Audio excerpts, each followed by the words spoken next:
I'm Betty Wu. I'll be your moderator for today. I currently serve as Vice President and General Manager of our cell and gene therapy business within Thermo Fisher. This is a rather unique business in that we were established to really leverage the full breadth of capabilities and products across Thermo Fisher Scientific in support of the discovery, the development, as well as the clinical and commercial manufacturing of cell therapies. Shown here, you can see a good look of our portfolio. It's pretty high level, but this is really our product portfolio. And it's meant to really illustrate, for those customers who are interested in building the capability for cell therapy manufacturing within their own premises, we can certainly help and enable that. What you'll see here is that the vast majority of products that you see on the left side of the page were really predicated on a rich history of us serving our research, basic research market. As we all know, this cell therapy manufacturing industry was largely predicated on these research products, and over time, and as the industry matured, ourselves as well as others recognized the need to build fit-for-purpose products to really stand up to the rigor, the intensity of CMC and regulatory requirements. And this is obviously to achieve the quality and safety needed for these therapeutics. So what you'll focus on now is on the right side of the page, or what has come to be called our CTS portfolio, our cell therapy systems portfolio. Again, that fit-for-purpose set of products that were meant to really help you in cell therapy manufacturing and gene therapy manufacturing. So items like instrumentation that are closed, automated, modular, and integratable fall within this category. And with that, complementary GMP-grade reagents, media, growth factors, cytokines, and even our Dynabeads franchise, which many of you are aware of, that's currently being utilized in the commercial manufacturing of Kymriah and other cell therapies that are commercialized. So again, customers seeking to implement a build strategy can really benefit and move forward with the confidence that they require within their manufacturing process. And underscoring all of this is our brands that you see at the bottom of the page that many of you will be familiar with. So switching gears a little bit to our services. So again, many of you are aware that we've also acquired some CRO and CDMO companies over the last several years. We actually, as a company, have about a $3 billion investment in cell and gene therapy, so very much committed to the space. Similar to the products, these services are really meant to support our customers from early discovery all the way to commercial manufacturing. And you'll see an array of services that really span like early assay development, plasmid design services, all the way through GMP, commercial manufacturing of cell and gene therapies. And with that, some of the regulatory filing support, even market access support. So again, these set of services are really meant to address the needs of customers who are on a journey that might include buy strategies to help expedite or even optimize their processes and get their therapeutics to the market faster.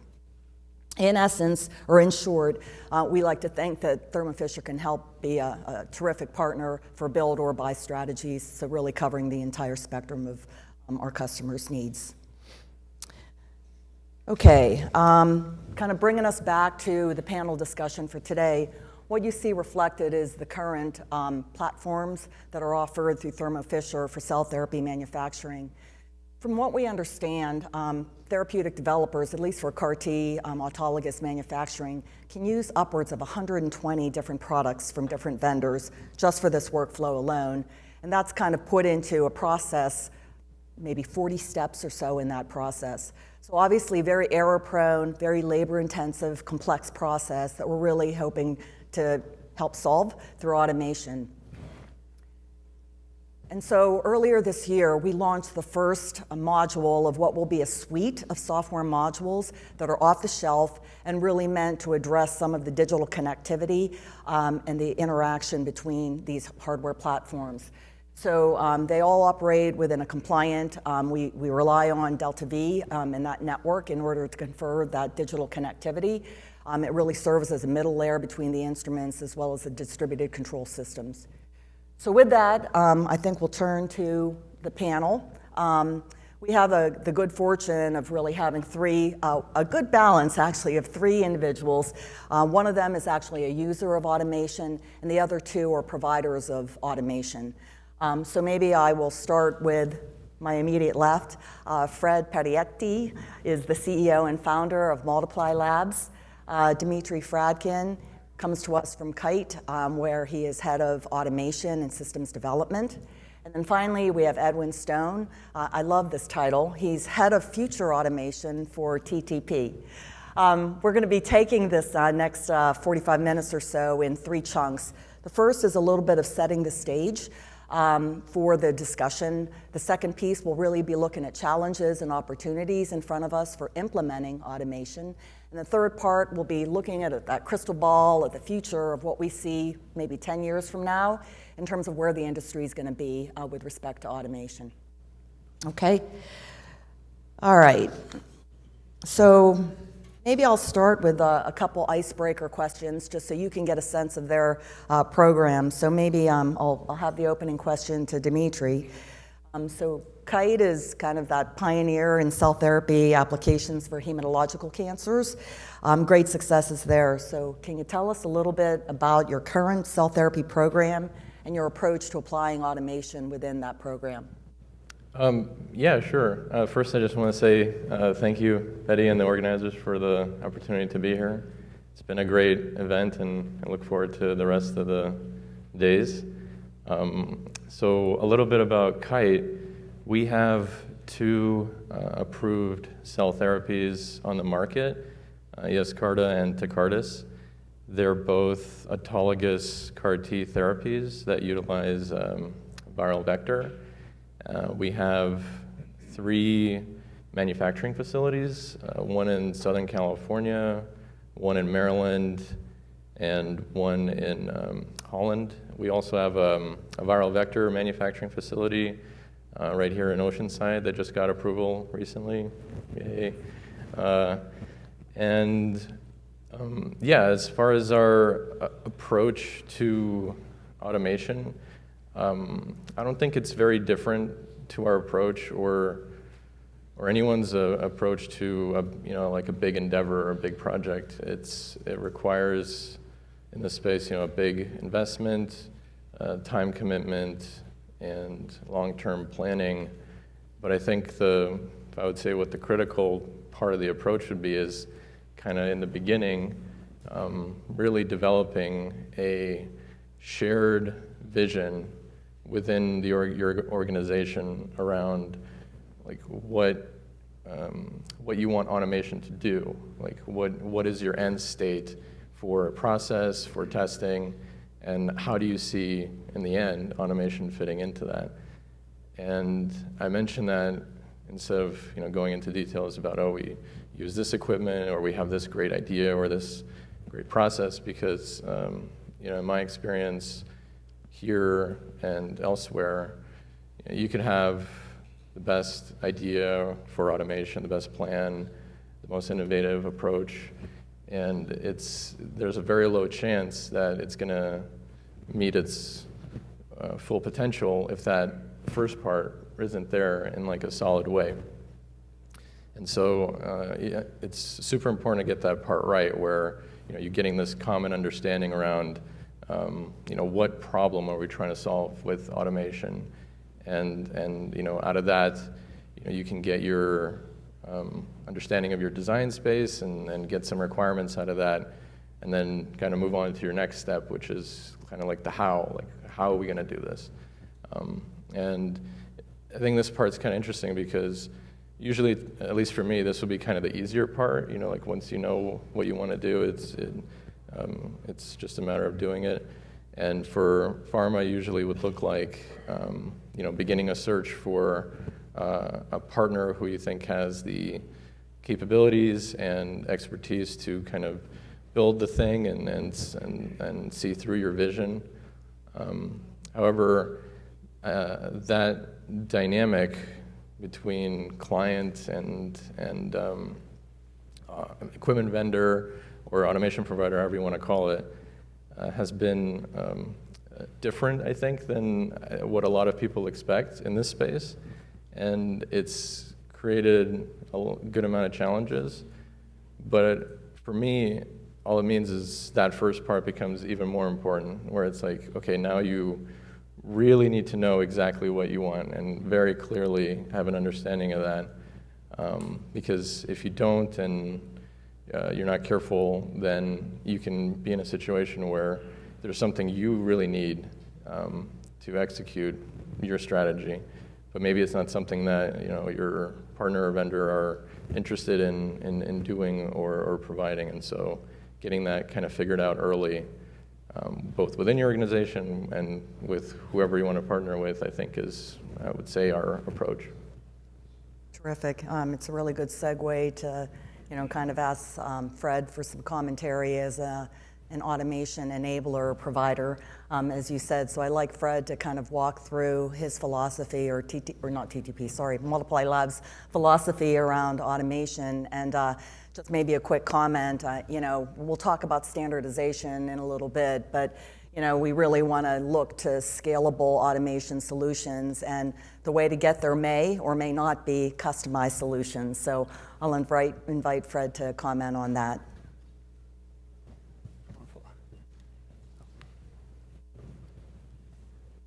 Thank you very much. Okay, can you hear me? Okay, great. So, hi, I'm Fred, co-founder and CEO of Multiply Labs.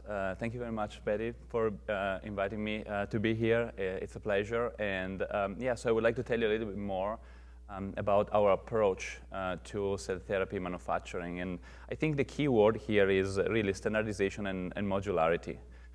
So I'll start with a quick overview. If today you want to make cell therapies in cGMP, you're going to use a combination of some instruments like this, essentially proven instruments from the market leaders in the space.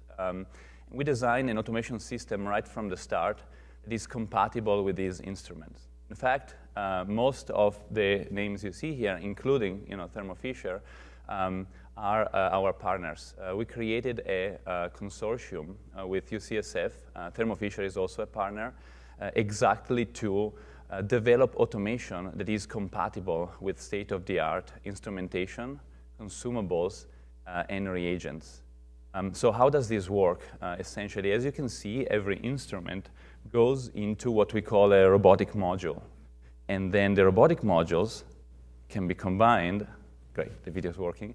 They can be combined to go into what we call a robotic cluster. And so this is very important because we don't pick which modules go inside the cluster.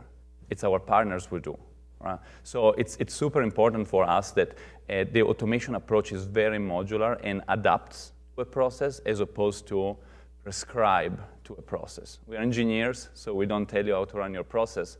Our responsibility is to provide automation for that GMP process.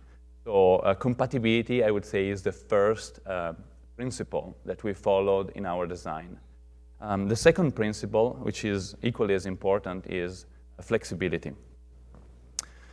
So picking the various modules that go inside the cluster is, again, completely freeform. So if there is a particular manufacturing step which is lower than the others, so normally you would use more instruments in parallel in your clean room, no problem, you can pick more modules containing the same instrument, right? If during your process development you need to change a particular instrument, it can be swapped in and out.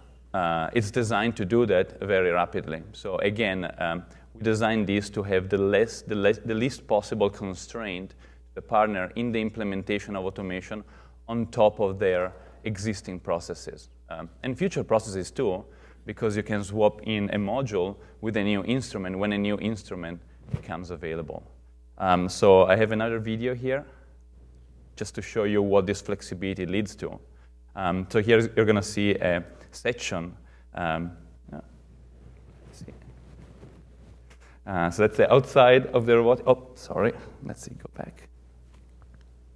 Fantastic. Okay, starting.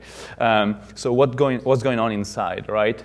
So all the modules are essentially facing inside, and in the inside, in this case, there are a couple of robotic arms. It doesn't really matter. There is a robotic system that moves cartridges, products, reagents from one essentially module to the next one. Just a moment, maybe. Oh. Let's see if. Never fails. Oh well. Perfect. Here it is. So you can see that the different colored boxes represent essentially cartridges containing the product or containing the reagents or containing the standard consumables that normally human operators would essentially use. In this case, they're operated by robots, and so there is a very flexible process here because it's not a conveyor belt where it's that and then the next one and then the next one. This is completely flexible. And of course, our software enables our partners to pick the right order for whatever their process is, and that can be always modified. So there's not just compatibility with state-of-the-art instruments, consumables, and reagents, but also flexibility to combine those instruments into the process. And with that, I think the introduction is complete, and I'm looking forward to your questions. Great. So maybe to round out the setting the stage, we just saw one approach to automation, which I'll call modular automation solution. But Edwin, I know that you're aware of several strategies for automation, and I'm wondering if you could kind of comment and help us understand what some of the options are, and maybe even how one would go about selecting the right option. That's a big question. And thank you for the invite, and thank you everyone for joining early this morning. I think the strategy is a real challenge here. There's almost two strategies, I think, that interplay. We've got the strategy of the people developing the tools and technologies that are supporting this industry, that are supporting the automation, and then you've also got the therapy developers strategy that's moving alongside that. And so I think there's a big question about the reconciliation of those and making sure we bring those two together. Interested in, Dmitry, what you were saying there about focusing on that shared vision. I think that's absolutely critical. I think that's the thing that really has to drive the strategy, and I'll throw another word into that mix. I think it's really important to identify the value that you're trying to get from the automation. I think automation it's a word that on its own almost means nothing, or it can mean anything to anyone. And so I think we've really got to focus on the value that we're trying to bring. These processes are very complicated. There's a lot going on. As Fred was pointing out, all the different modules you've got, as you mentioned, 120 different interactions that might be happening in these processes. So for one developer, the important thing might be about reducing that hands-on time. For another one, it might be variability. For another one, it might come down to the cost of goods. And so I think each therapy developer is really important to understand why it is they're trying to bring in automation, or what problem they're really trying to solve, as Dmitry mentioned. I think that's the thing that really will drive the strategy. Impossible for me to say, therefore, I think what the strategy will be right for a certain person, but I think that's where the decision really needs to be made through, is understanding what is the value you're trying to bring, what is the problem you're trying to be solved. I think from that, actually the execution and the technical solutions all flow. Great, thank you. So maybe turning back to Dmitry, it's kind of awkward. I feel if I turned that I'd fall off the stage. But Dmitry, maybe you could comment a little bit on the criticality that automation has played for Kite and your process so far. I know that, again, we hearken back to the autologous CAR-T process that has been your primary focus.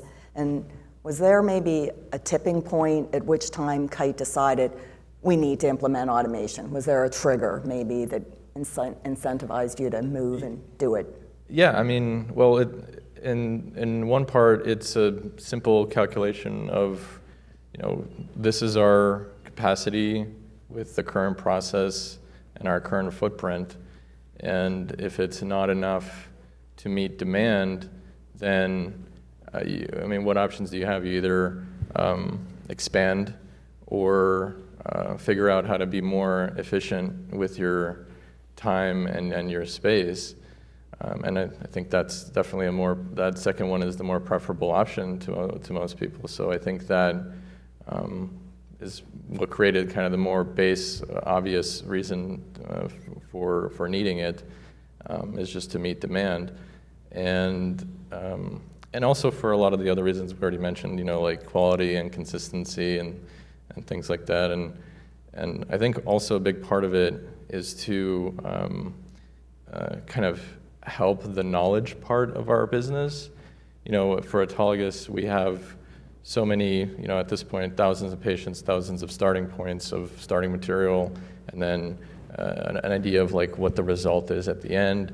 And so if you have any desire to kind of want to understand any insights from that of why does a certain starting point end up where it does, so that you can in the future improve whatever therapies you're interested in developing, that part in between needs to be consistent in order for you to trust any insights that you're gathering, and then making sure that they're actually real. So it helps both the kind of product side of our business to meet demand, and also the knowledge part. I think that sometimes harder to kind of put a value on, but it's definitely important, I think. Great. So Edwin, maybe following up a bit from your first question, just wondering if you could kind of give us some insights on some of the pros and cons. I think we typically dwell a lot on the pros of automation. We think it's like, the best, but there's a lot of cons tied to it, and really the stumbling block for implementation. So wondering if you can talk about that a little bit. Yeah, I think it's so important to just be aware of what the status quo is and why people are stuck in the status quo. I think until we really kind of think about why people are doing the process the way they are doing at the moment, what benefits that's giving them, it's really difficult to move across to whatever we might want to introduce in the future. And there will always be those downsides. I think Fred touched on one of those is actually the definition of the process. I think it's really important. I think the other one is really starting to think forwards about what's coming down the line, and it's people in the room may know it's one of my bugbears, but it's around what's going to happen once we do start to expand the scale. So it's all well and good getting that first system out there, but once we get to 100 systems, 1,000 systems, once we're doing 10,000 patients a year in a facility, what does that mean? We're right at the start of this. We haven't really stress tested these systems. It's kind of like we've built our first freeway, motorway, if you're from the UK, and we've put 1 or 2 cars down it. Someday we've got to get hundreds, thousands of cars an hour down there. We've got to do it when it's raining. We've got to do it when there's a breakdown, a crash, and that's the thing I think that, for me, I think we've got to be really aware when we're offering people new systems that we're ensuring that as those start to scale up, we're ready for the things that are going to come down the line. And I think that involves thought on both sides, actually. I think the tools and technologies providers have got to be on top of that and confident in their systems. But I think actually it's where the therapy developers need to understand the risk profiles that come with that, and how they're going to mitigate that. And so again, I think it's this interaction between the tools and the technologies and the therapy providers is going to be critical in managing those downsides. Wonderful. Thank you.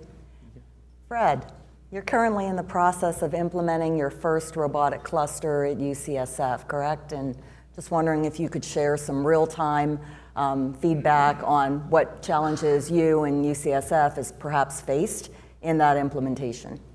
Yeah. I would say one of the most striking things we found out right from the start was just how manual and not standardized the initial process was. We saw, as you mentioned, so many consumables, sometimes multiple consumables being used for similar tasks. Reagents, they tended to be added, by hand in different concentrations, right? That's something you can, address pretty rapidly with a robot. You could have a smallest concentration reagent, highest concentration, and then the robot can combine the two. But by hand, it's always a different task. And there was this funny moment where sometimes the tasks themselves are not very well defined if you assume a person is going to do them. For example, we saw in their 200 pages, SOP, there was swirl, right? And so we asked, well, what do you mean by swirling? What's the axis? How many RPMs? And they look at us like we were aliens. And we got, I think, 4 or 5 different answers because every single scientist and operator had their own definition for swirling. which led us, of course, to test, all of them with a robotic system, so that now we do only one, and it's always the same. So the big challenge here was really creating this standardization, right? But not standardization around a different process, standardizing that particular process. And so we're starting to see the first data, and that process, same steps, but done always the same by robots, can actually be run better. The other speakers were mentioning, it's more robust, it's more repeatable, it's more traceable. And so yes, the approach that we followed in a consortium, at UCSF with all the partners, was just to automate, a proven process by adding essentially what automation is very good at, which is repeatability and traceability. But we didn't want to subtract from the current process. We didn't want to tell them, well, you're using that machine, but no, you shouldn't really anymore. You're going to use ours, and you have to trust that it's going to work. That we think, wouldn't go that far. Also because, we're engineers, and our approach is we bring automation to a process that's been developed by the partner. So that was a very big lesson for us, the importance of standardization and of automating what the partner has developed, not something else. I think it'll be interesting as you implement more of these clusters to see how much of the lessons learned you can apply for standardization to future robotic installs. Maybe taking that a little bit further, Dmitry, you've obviously been implementing automation for many years now. Just wondering if you can comment on whether the process at Kite was maybe a crawl, walk, run type approach, or was it more of a transformational change that you kind of flipped the switch on? So wondering if you can comment a little.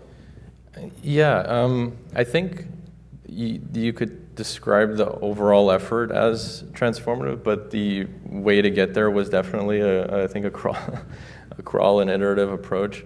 Kind of started with, we'll try to combine these operations with one piece of equipment, things like that, and deploying like electronic batch record, going from paper. And I do want to say though, when we talk about automation, I think a lot of us immediately go into thinking about robots and not having an operator, and a lot of like what Fred's showing is really awesome. Like that's really cool.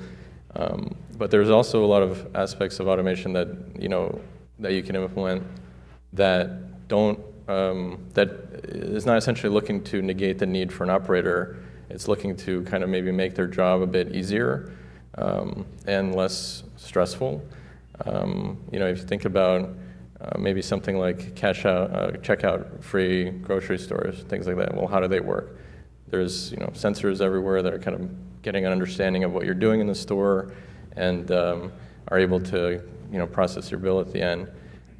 So I think maybe like similar concepts like that can be applied to manufacturing, where maybe you're adding on like a layer of feedback to the operator, where it's like imagine you're in the store again and you're like reaching for the you're not getting the organic brand of something, and you get like a notification saying, wait, you're going to make a horrible mistake. Your partner's going to be really mad that you're not getting the non-organic brand or whatever. Like you only got two lemons. Your recipe calls for 6 lemons. Get some more. I think something like that, you can apply to manufacturing, or at least in development space, to see if that could work for the purposes of making the operator's life easier, because that's another big part of cost. Like it takes months to train somebody. Retention's low because it's not an easy job, and if you can get down to the point where maybe you have some system that you can have somebody who has very little understanding or knowledge of the process be able to kind of walk through it, that would really be helpful. Someone like off the street or anyone from your executive team, someone who knows very little, it would. As an example. That would be a big test, I think, to see if it works. Yeah, that's what I'm saying. There's things in the automation bucket that aren't like so obvious like that I think would still count as automation, because all you're doing is just taking a responsibility that used to be from a human operator and just giving it to some other system. So we've talked a lot about kind of the manual aspect, the robotics and whatnot, but I'm wondering, Edwin and Fred, maybe if you could comment a bit on the data flow, right? Because that's arguably even more important than physically connecting the unit operations and creating that workflow. So maybe Fred, do you want to start? Yeah, absolutely. Yeah, I'd say what automation is really good at doing is automating the little, boring but very delicate physical tasks on one hand, but also data collection on the other hand. So adding one more sensor to a robotic module, it's pretty simple and can generate quickly an amount of data that for an operator would be very, very hard to collect in a validated manner. And so this is another, I think, very strong advantage of automation, the ability to quickly collect a mass of data that would just not be possible practically, but also from the regulatory point of view. Like, how do you guarantee the integrity of those data? That's possible with a validated software system. Pretty impossible if you want to measure every 10 seconds, a parameter, a temperature with labor. So I would say the data aspect is something that it's a major driver of automation. And like Dmitry was saying, in our deployments, we're also seeing that these data are now available to the developers to the process developers and to the owners of the therapies, data that before they did not have. And so in a way, adopting automation also speeds up all sorts of data analysis intelligence that you couldn't have done before, because there was no practical way of collecting all those data and guaranteeing that they are reliable and that there is data integrity. So thank you for the question. It was very, very important. Yeah, I think I absolutely agree. I think that whole analytics data flow gets baked in. I think the other thing, the relatively boring stuff, the evidence of movement of product A to product B on system C at time X all comes pretty much for free. The bar to getting that drops massively. And I think, interesting what you're saying, Dmitry, I think I'm a great believer there are things that humans do really, really well. I think data entry is not one of those. I think that's something we should get across into, and this is where I think automation is a slightly dangerous phrase, but should get away from the humans as quickly as possible. People don't want to do it. People make mistakes doing it. So the more we can put onto the automation on that side, I think the better. And the great thing is that it's almost impossible not to get that with these systems. I think there are things that the humans, we still want to keep doing, and interesting kind of some of the examples that have come out there. I quite like the idea for this grocery app. I think you're onto a business there.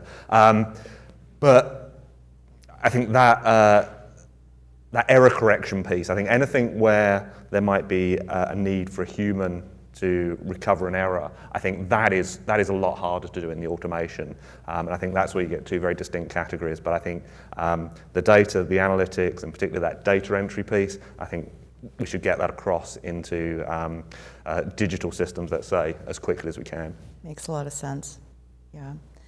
So maybe I'll let you take a breath or two, but in the spirit of trying to get the audience involved, I'll ask you to go back to your browser and look for a second polling question that we'd love to get a little bit of feedback. Your responses on your barriers to implementation for the roughly third of you or so that are in early stages.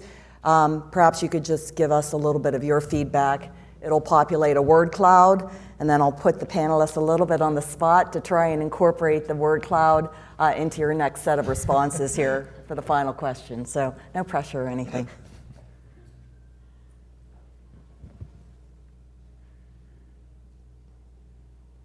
So I don't know if the word cloud will populate, but maybe we'll just keep going in the interest of time, and then I'll just invite you to look at the screens as the cloud populates.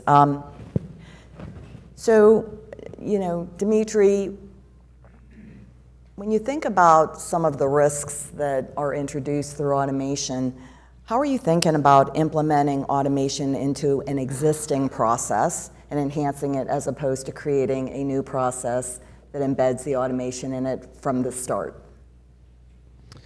Well, I think a big thing that we'd probably look for is something that Edwin mentioned before is you're still putting something in new, but you want to have a good understanding around its reliability and its robustness and all aspects of that. I think something that has been a challenge is that sometimes we don't do enough of that. We kind of, the more complex things become, like especially with single-use kits and stuff like that, the bigger, it's encompassing a lot of the steps into the workflow, but they're become a lot more complicated. They have microfluidic chips in them, connectors, sometimes electrical contacts, complex mixing assemblies, and it's like we really want to. It's hard to know how robust that is without having some information about like how are you testing these kits, how are you doing that. Like we don't want to just run them on the system 3 times and say, oh, okay, it's good to go for manufacturing. It's like I want to see like what approaches are you using to test them out and to test the system out so that I can feel confident about implementing it. Many cases we have to like design our own thing because to test them out, like doing automated testing of the kits. Because many times the equipment vendors are not, maybe they make the first few articles of the kit, but they're not the one making, they're having someone else produce the large quantities of them, and it's not clear like what is that supplier doing in order to test their robustness and things like that, so you end up getting some surprises that you don't want to find out later. So I think a lot of it is really just, getting a full picture around the robustness and reliability around something new before you want to implement it, because especially for autologous, there's not an enormous appetite for risk because you're dealing with an individual's cells there, and so before we implement anything, we want to make sure that it's not going to create more problems. If I could just add something there, I think that challenge of verification and validation of equipment is a really big one in bringing some of these new things to market. I think it's so intrinsic, the way the equipment behaves with the cells, and as you point out, the final product is a rare product, but also the availability of that in development is obviously really restricted. So you're right back to trying to come up with some kind of surrogate during the development, whether that's a cell line, whether that's a representative of a cell line, but even if it's a cell line, at best it's something probably from a healthy donor, at worst it's the wrong one. And so I think really thinking through that strategy, that verification strategy, and it is definitely no longer, I think, way we see it and the work we do, an engineering problem. It has to be deeply linked to the biology. Mm-hmm. And I think this is where, again, back to where I started, I think that relationship between the therapy developer and the automation developers is really important, because they need to each understand each other's worlds sufficiently that when you're taking in a piece of kit, you can be confident that that VMV work is representative of the world that it's now moving into. Yeah, and that's a good point. Like we definitely, especially the part you said about development, it's not the same as like a packing line where maybe you don't need the full thing and like to use to do any development on, it's only there at the end. Like whatever we want to get, we want to be able to use in development for our actual development process and be able to, control and do whatever experiments we need on. And so that's another big part of it. Like whatever is the solution we want to put into manufacturing, we absolutely need to be able to use it in development in all the ways that we would need to. So, yeah.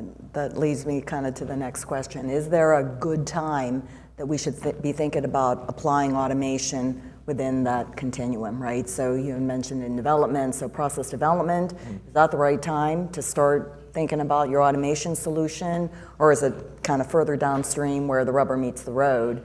So I ask in kind of 2 levels, that in terms of where it sits within the continuum, but also from the aspect of timing regarding kind of the maturity of the process, right? Has it been tried and tested for a long period of time? And then you add automation to it. So just curious if maybe you can carry that thought through a little bit, Dmitry, and again, invite the others to comment on it. Yeah, I mean, it goes back to the idea of like, what is your strategy? And I think part of the strategy should be that whatever we're doing, we're testing in development and actually using in development first to get that breadth of experience with it. Not just, oh, we're gonna try it a few times and it's good and let's do it. You want it to be part of like whatever your process is, that you're using in cell therapy development. Like if you're trying to test out, a parameter change or just, trying to generate material for folks in analytical, you want to be able to use that product to do that, so that, you have that experience and you feel, because automation is a lot about, doing something over and over and over again to understand what are all the possible bizarre combinations of events that can create a failure. And so you want to build that experience up before you implement anything. And so, yeah, I don't know if that answered your question, but it's, development is definitely part of the continuum. Yeah. Yeah, I guess what Dmitry said, I think that's the ideal answer. What we see is a range of answers. In some cases, the process is already there, and there are clear limitations in terms of throughput. And so, in that case, there's not the luxury of starting early, and there is already such a big need to essentially bring in automation and increase scale and throughput. But yeah, what Dmitry said is definitely the ideal answer, starting as early as possible, as early as you're starting to consider your GMP process. That's where automation is most beneficial, and you're not going to hit a wall later on. I would also add another, I would say, limit. There is such a thing as too early, at least in our experience. Using automation for pure very early drug discovery, in our experience, doesn't justify basically the cost of engineering that would go into automating every single little experiment. So a good rule of thumb in our experience is when people start, refining and considering their GMP manufacturing process, that's the best time to start, thinking about automation. Before that, probably too early. And if you wait that, you have production bottlenecks, that's probably too late. Still possible, but it would have been better to start earlier. I think there's a really interesting dynamic at play here, and it's been true, I think, probably for at least 8 years that I've seen, is you come along to events like this and there is this acknowledgement that let's start early. It's really important to be thinking about that earlier. But then there's a practical reality that gets in the way of that best case scenario. That one of the things we see a lot is obviously there's just huge pressure on the therapy developers to get that clinical data, to get that first result. The reality is, even as it stands here in 2022, that the value that is placed on having a clearly defined and certainly a proven operational automation approach when you're at that point of still getting clinical data is still relatively low. Investors, I think, still have a sense that that's a solvable problem. Potentially even if it's someone else's problem, they may be out by then. And so I think we need to at least acknowledge that there's that conflict at play. There's that desire, there's that recognition of the best route, but that's always challenged by practical realities. And I think it's important, therefore, for us to work with therapy developers to understand what is helpful. Maybe it's a piece of the process. Maybe it's automation, but for a different purpose, not necessarily for scale. I think automation in other industries is acknowledged is done for two reasons. One is for scale, it's for getting high throughput, but the other that I think is sometimes neglected a little bit, it's for removal of that variability, it's that for improvement of quality in the product. And I think that can be a really useful thing if you're a therapy developer that's wrestling with a thorny problem that I think can often get labeled as donor variability. Well, was it really, to the comment of swirl, have you really got that under control? Do you really know what operator to operator is doing there? Do you know even what one operator variability is there? And I think the benefits of then bringing in that automation earlier, but for the right processes, I think that's a great way to start bringing it into your endeavors, to getting more comfortable with it. And I think that's the thing that then it can flow from as people move through their therapeutic development. So, great points, thank you. When we've been talking about process thus far, it's been with a little bit of a focus on maybe current state and autologous, and there's definitely a need to automate the process, consistency, create that, that model for scale out. But there's also the future, and when we're talking about major scaling for allogeneic platforms and whatnot, how much of the technology learnings that we're gathering now can really put us in a better position for major scale out challenges as we move to allogeneic therapies? Anyone? Sorry, Dmitry. I mean, it's hard for me to think so far into the future. I always just kind of like want to, because there's so many basics that need to be done now.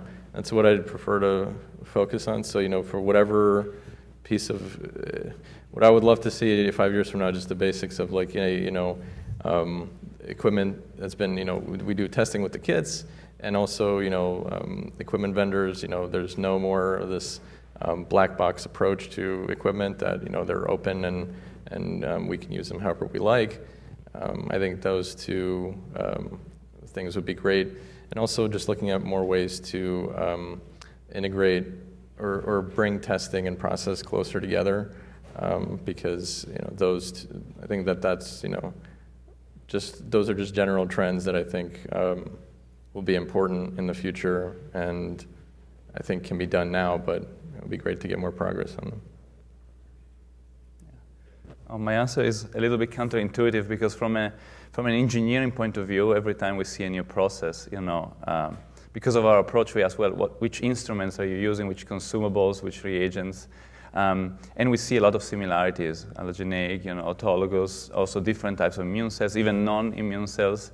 The instruments that end up being used, the consumables, the approaches, the actions of the operator, the reagents, there ends up being a very big, overlapping. And so, as an engineer, I do recognize that, the biology is completely different, but in terms of process, you don't need to restart from scratch.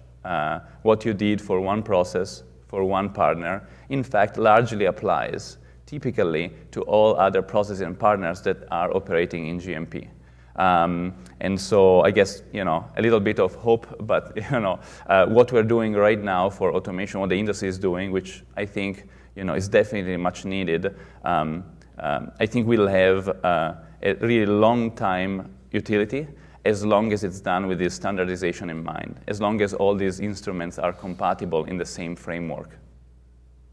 I think you mentioned the question about allogeneic and how autologous might play to allogeneic, and I think we can widen that out actually to paradigms we're probably not even necessarily aware of yet in terms of how biological manufacturing might evolve beyond that. I think I take great comfort that I think the word cloud, when it was up there briefly, there was knowledge was one of the big things I saw. Actually, that knowledge that we're gaining, I think, is going to be really useful. I think the specifics, I think there will always be details. I think we're in such a period of diversification, rather convergence at the moment, that actually a lot of the particular details will change, but that core knowledge that we're gaining, I think the things like, I mentioned kind of how the engineering and the biology works together, I think that's going to be really important. I think things like what surrogates and how we might approach surrogates, I think that is still really useful. We might do it in a slightly different way, but I think all of those things that we've learned, I think are going to be really relevant wherever the industry goes, because I think that's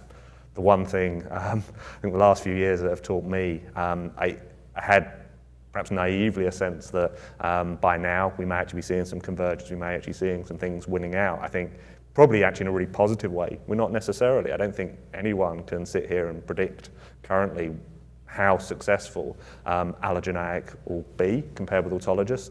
I don't think we know what timescale that's going to happen at, and so everything we do, I think, has got to be done against that background of uncertainty. And so I think that core knowledge that we get, I think that's the really important thing to make sure we're reusing, that we're not throwing it away, that we're not starting again every time, because I think that's the thing that will mean we can do things in a year or two rather than 5 or 10 years. So this takes us to maybe our final question, and Edwin, since you started going there, that magic wand scenario and looking out 10 years, what does automation look like? Yeah, really hard question to answer, but I think in a really good way. In that, I think if I could sit here and predict, I'd be really quite worried. I think my expectation is almost something that we perhaps even haven't imagined yet, or at least a variance of that. I often liken I think it's easy to think that the things we're developing now are the final destination. That's going to be where this industry is going to get to. The things that we see already are somehow close to that, and I just don't think that's true. I think if you liken it to the computer industry and the beginnings with the mechanical computers and then big walls of transistors with incandescent bulbs and how that evolved into personal computers, we might be at the first personal computer. We might still be transistors on a wall. We've certainly not made the iMac yet. We certainly haven't made the mobile phone or the smartphone yet. And so I think we're on the start. If you think about an industry as kind of an S-curve, where ultimately the progress starts to plateau and make incremental changes, we're nowhere near that. We're in this period of really rapid change. There is that diversity that's coming through. There is so many new technologies being developed actually by people in this room, both from a biological point of view, from a hardware point of view. And so I think in any way trying to predict where we're going to be in 10 years, I think is fraught with danger. But I think what's really important is to acknowledge that context in which we're working, is that the things we're seeing now are part of that journey, and they'll keep changing. And what we want to be setting ourselves up for is an ability to accommodate that change, the ability to move forwards, to allow that diversification in technology, potentially in business models. Maybe we're not buying equipment and reagents in the way we do at the moment. Maybe it's more of a Rolls-Royce power by the hour. We're actually paying for uptime on hardware. I think all of these sorts of things over the next few years will start to challenge the way we think of the industry at the moment. And that to me, why it's incredibly exciting, is I think we're at this time of rapid change, and I really look forward to coming to these kind of events over the coming years and see all of that coming through. And maybe you would open up the door on a shared vision to kind of start off the session, Dmitry. I'm wondering if you would feel comfortable in sharing at some level what that shared vision would look like, and if that's out in the 10-year horizon, what's that aspiration look like?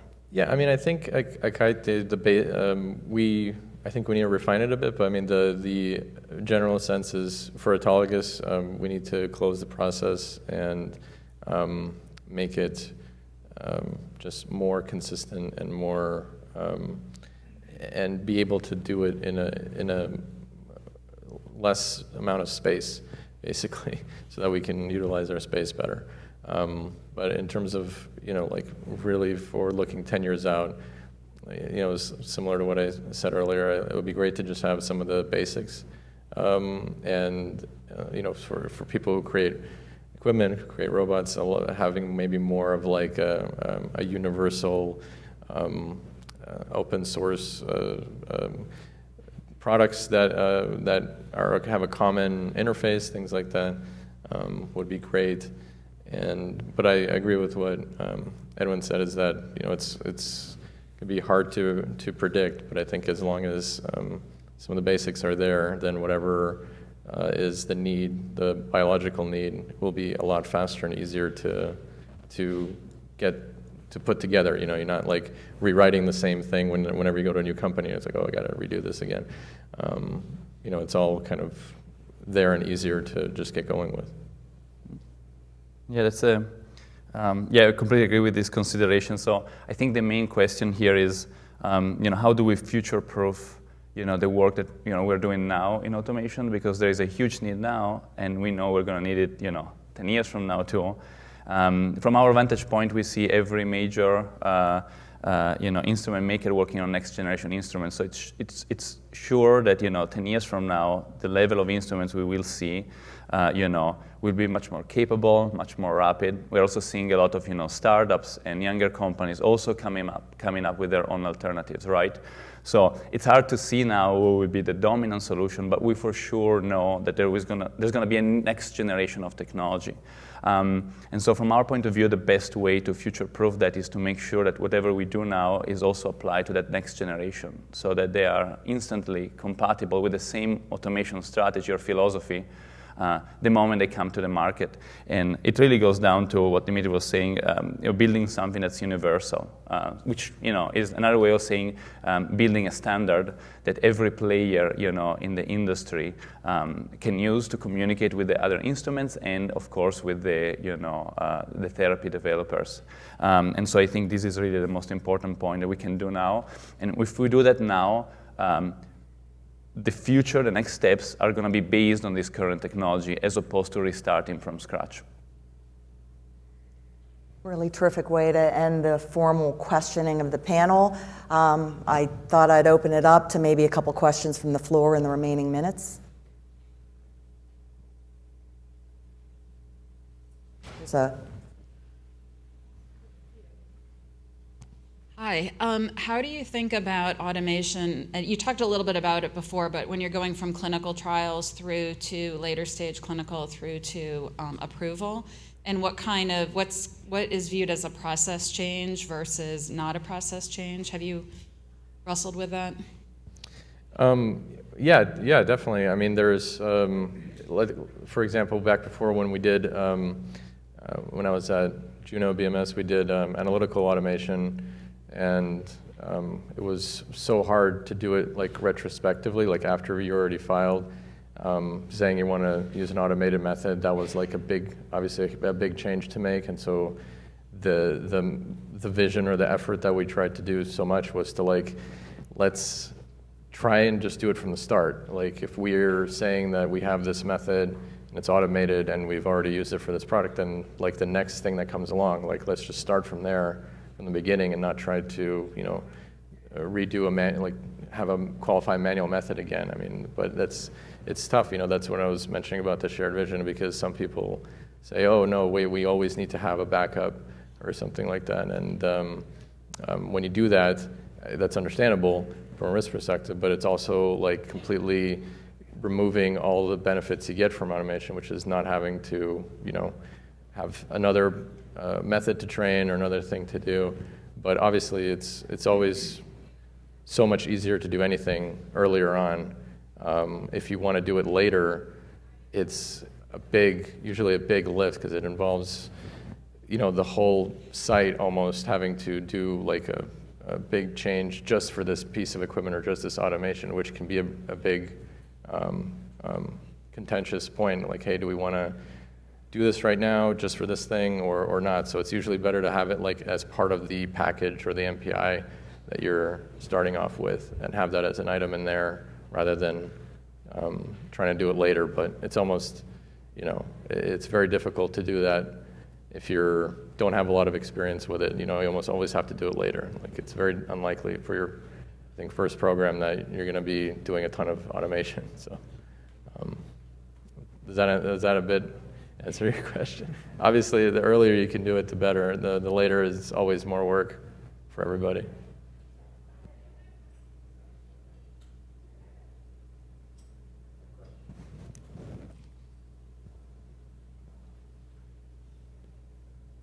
If you want to catch it. good job. Okay. So I have a question about autologous therapy manufacturing. When you look at all the variables involved, clearly there's a need to automate it. But do you feel that you would get the cost benefits in automating autologous therapies that you would normally get in any other automation strategy?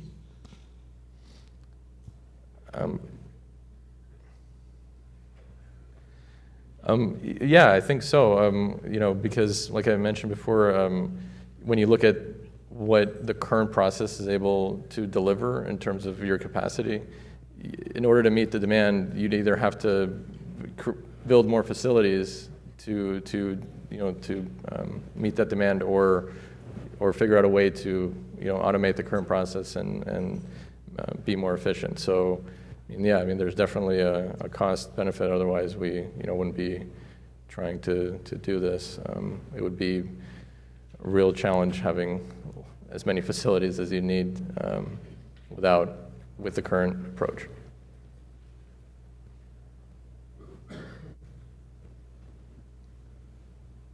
Okay. Well, I think we're up at time. I just wanted to thank our three very eloquent panelists for taking the time to prepare and share their perspectives on automation. Hope the audience got something out of it as well. And a last shout out just to ARM for their continued advocacy, education, and awareness for our industry. So thank you for joining. Thank you. Thanks.